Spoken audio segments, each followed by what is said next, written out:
Hello, मैं नीरज गर्ग आप सभी का स्वागत करता हूं आपके अपने यूट्यूब चैनल एनजी क्लासेस में।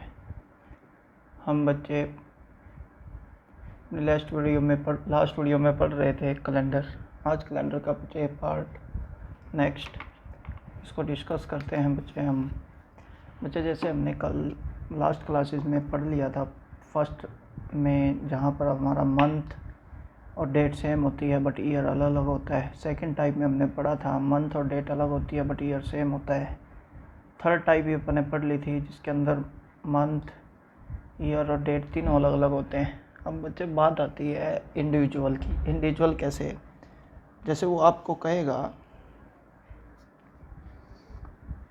बहुत इम्पोर्टेंट टाइप जिसको बारे में हम डिस्कस कर रहे हैं, वो आपको कहेगा 5 मार्च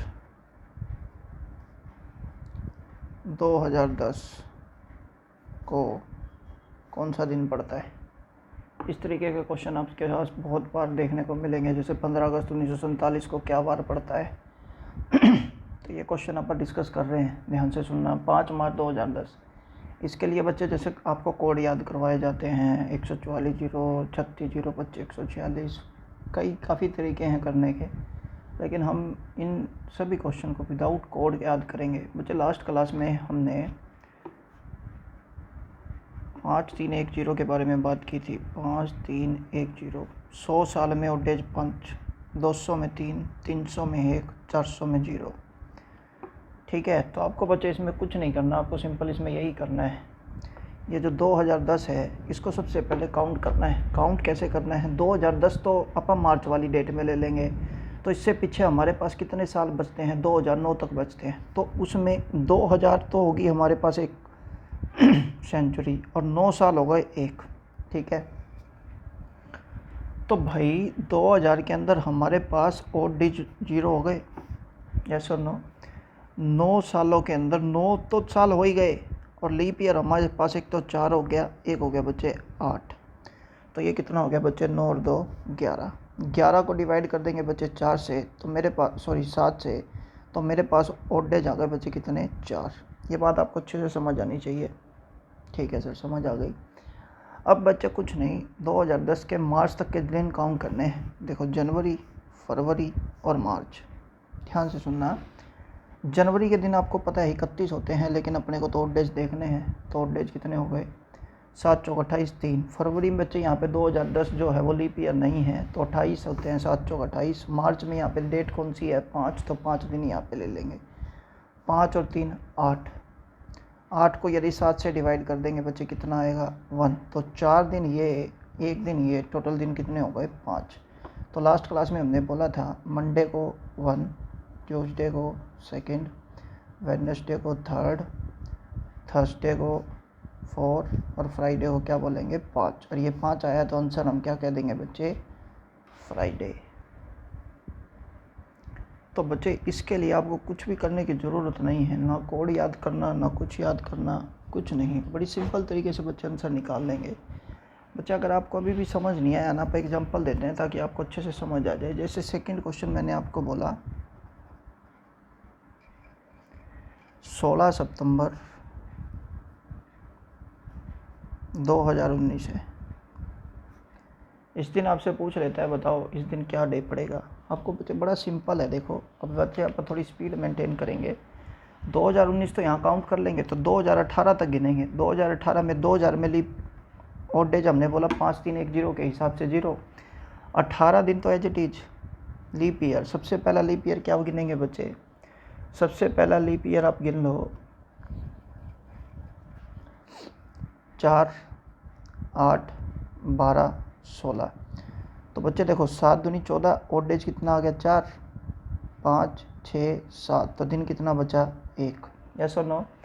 अब बच्चे जनवरी से लेकर 16 सितंबर तक के गिनने। देखो जनवरी के दिन कितने हो गए? 3। फरवरी क्या? 0। मार्च में 31 होते हैं, 7 से डिवाइड करेंगे 3।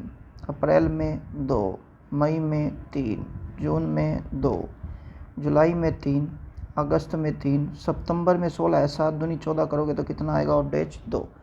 मैंने सभी के बच्चे ओड डेज काउंट किए हैं। अब देखो, मैंने कहा 3, 2 5 और 2 7, ओड डेज काउंट हो गए। 3 3 6, 7, तो एक दिन यहाँ बचा, 3 3 6 और 1 7, तो क्या बचा हमारे पास 1, और 1 तारीख को वार क्या पड़ता है आपका मंडे। तो बच्चे बहुत गजब तरीका, आप मेरी बात को समझने की कोशिश करना। इसके अंदर हमारे को बच्चे कोई कोड या कोई यानी कुछ भी करने की ज़रूरत नहीं है, बड़ा सिंपल से तरीके से आंसर आ जाता है। जैसे मान लेते हैं आपको बोला मैंने 26 जनवरी 1950 है,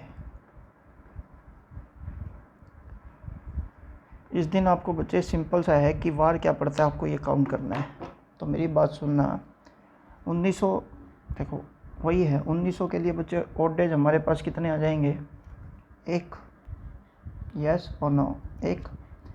कैसे पता चला, देखो 400 500 600 700, यानी कि बच्चे 3 पे ना 1 आ रहा है, तो 1900 में 400 से ज़्यादा 300 ही तो है, तो 1 आएगा ऑड डेज। 50 तो इसमें काउंट करेंगे तो बात आएगी कितनी, 49 की। कितनी आएगी, 49 की। कितनी आएगी बच्चे, 49 की। तो ये मैंने लिख दिया 49, यस और नो, बिल्कुल सर। अब बच्चे एक बात देखना, हमने बात की थी 1 से लेके 49 तक लीप ईयर काउंट करने हैं। क्या काउंट करने हैं, लीप ईयर। तो भाई पहला लीप ईयर 4, फिर 8, फिर 12, तो सीधा इसको 4 से भाग कर देंगे तो लीप ईयर बच्चे 12 चौक 48, 12 लीप ईयर हो गए, यस और नो, समझ आ गई होगी बात। तो बच्चे ऑड डेज काउंट करते हैं, 7 7 49 0, 7 एकम 7 कितना आ गया, 5। हमने ये तो काउंट कर दिया। अब जनवरी के दिन कितने हैं बच्चे, 26, 26 में 7 या 21, ऑड डेज कितने आ गए, 5, यस और नो। तो 5 और 1 6 और 5 11, डिवाइड बाय बच्चे 7 कर देंगे, क्या बचा, 4। 4 पे हमारा बच्चे हम क्या बोलते हैं, थर्सडे, यस और नो। तो बच्चे आंसर आ गया होगा। जैसे बच्चे फॉर एग्जांपल आपको किसी ने बोला कि 15 अगस्त 1947 को क्या वार पड़ता है, आपको इसके अंदर भी बच्चे वही चीज़ काउंट करनी है। देखो 47 साल तो यहाँ लेंगे, 47वां साल तो 46 हो गए, 1900 में और डेज कितना हो गया, 1, 46 एज इट इज, 11 चौक 44, तो लीप ईयर हो गए 11, यस और नो। अब बच्चे और डेज काउंट करने हैं, 7 6 42, शेषफल बचेगा 4, 7 एकम 7, शेषफल बचेगा 4। अब 15 अगस्त है, जनवरी के दिन कितने हो गए, 3, फरवरी के कितने हो गए बच्चे, 0, मार्च के 3, अप्रैल के 2, मई के 3, जून के 2, जुलाई के 3, अगस्त के 15 है, तो 7 दूनी 14 पे 1, यस और नो, बिल्कुल सर। अब मेरी बात को समझना, 7 का पूरा पूरा क्या बन जाता है, वीक, तो 3 2 5 और 1 7, मैंने कहा 4 और 3 7, 4 और 3 7, आपने बोला 3 और 1 4 और 1 कितना, 5, और 5 पे हमारा आंसर क्या आता है बच्चे, शुक्रवार, यस और नो। आप बच्चे मेरी बात को समझ पाए हों, हाँ कि ना। तो बच्चे ये बड़ा सिंपल सा पॉइंट हो जाता है कि अगर मान लेते हैं हमारे को पर्टिकुलर डे पे वार निकालना हो, वार क्या है, तो आप सभी बच्चे आप अपनी अपनी डेट ऑफ बर्थ लिख के आप अपना डे काउंट करें कि आपका जिस दिन बर्थ हुआ उस दिन आपका क्या वार पड़ता है। इससे आपकी थोड़ी प्रैक्टिस अच्छी हो जाएगी, तो प्रैक्टिस ज़रूर करना बच्चे इस टाइप की। इसके बाद आते हैं बच्चे हमारे कैलेंडर है ना, कैलेंडर रिपीट होते हैं, कैसे वो बात करते हैं, सुनना, थोड़ा सा समझने की कोशिश करेंगे बच्चे, ध्यान से सुनना। अगर मैं तुमको एक बात बोलूँ बच्चे, हमारे नॉर्मल ईयर जो होते हैं ना, नॉर्मल ईयर जो होते हैं वो बच्चे साल जो नॉर्मल ईयर का होता है वो नॉर्मल कितने साल, 365 दिन होते हैं, उसके अंदर कितने दिन होते हैं, 365 डेज होते हैं। अगर 365 डेज हैं और मैं आपको कह दूँ उसको 7 से डिवाइड करेंगे तो और डेज 1 आता है। मतलब जैसे अगर मैं तुमको कह दूँ, मान लेते कोई साल है हमारे पास, कोई भी है आपकी मर्जी, उसकी 1 तारीख यानी कि 1 जनवरी को मान लेते हैं सोमवार पड़ता है, क्या पड़ता है, सोमवार। तो मैं अगर कहूँगा ना बच्चे 31 दिसंबर को क्या वार पड़ेगा, तो याद रखना बच्चे उसका मंडे ही पड़ता है, हाँ कहना, हाँ कहना।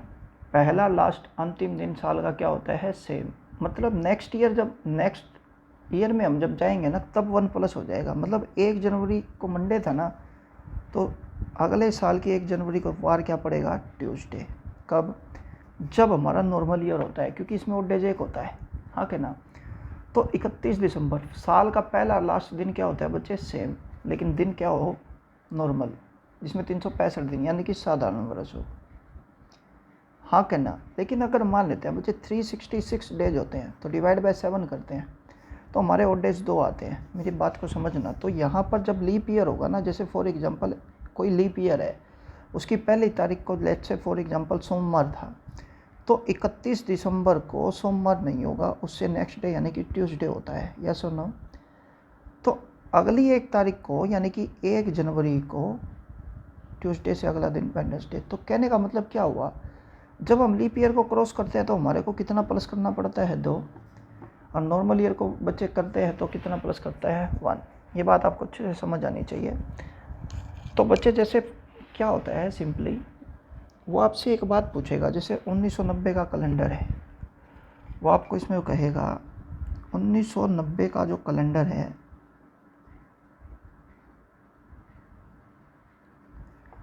कब रिपीट होगा।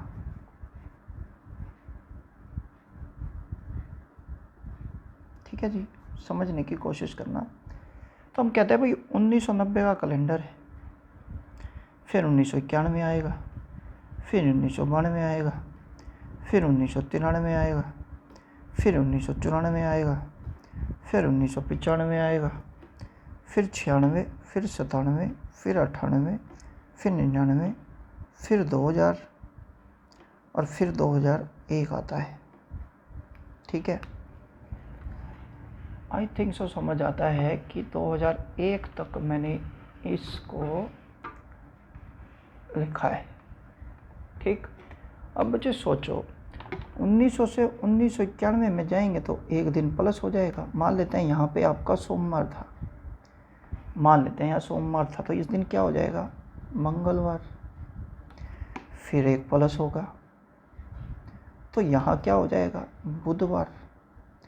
लेकिन 1992 लीप ईयर है तो यहाँ बच्चे 2 प्लस हो जाएंगे, तो हम कहेंगे बुध है ना, तो वीर, और यहाँ क्या वार हो जाएगा, शुक्र यानी कि फ्राइडे। ठीक है, फिर ये तो नॉर्मल है तो एक दिन प्लस हो जाएगा, ये आ गया शनिवार। फिर ये भी बच्चे एक प्लस हो जाएगा, ये आ जाएगा बच्चे संडे। फिर ये भी बच्चे प्लस 1 हो जाता है तो आ जाता है मंडे। फिर 96 से बच्चे 97, लीप ईयर है तो 2 प्लस होके बच्चे मंडे से 2 दिन प्लस करेंगे तो क्या आएगा, वेडनेसडे। फिर बच्चे एक प्लस हो जाएगा क्योंकि लीप नॉर्मल ईयर है तो वेडनेसडे के बाद थर्सडे। फिर बच्चे एक प्लस हो जाएगा बच्चे, थर्सडे के बाद आएगा क्या, फ्राइडे। फिर 2000 में भी बच्चे एक प्लस हो जाएगा, फिर क्या आएगा, सैटरडे। और 2000 से 2000 बच्चे एक में 2 दिन प्लस हो जाएंगे तो क्या आएगा, मंडे। सर एक बात पूछना चाह रहे हैं, मैंने कहा पूछो। कैलेंडर रिपीट होने का मतलब क्या है, जैसे बच्चे इसके साल का पहला दिन सोमवार था, क्या वार था, सोमवार, तो बच्चे 1 जनवरी 1991 को सोमवार था, नहीं था, ना यहाँ था, ना यहाँ था, ना यहाँ था, ना यहाँ था, यहाँ था। हाँ भाई 1 जनवरी 1996 को तो सोमवार था, यहाँ भी सोमवार था, तो सर कैलेंडर तो रिपीट हो गया। लेकिन बच्चे मेरी बात को समझना, ठीक है मैंने कहा भाई कैलेंडर रिपीट हो गया, लेकिन केवल जनवरी और फरवरी तो सेम रहा ना।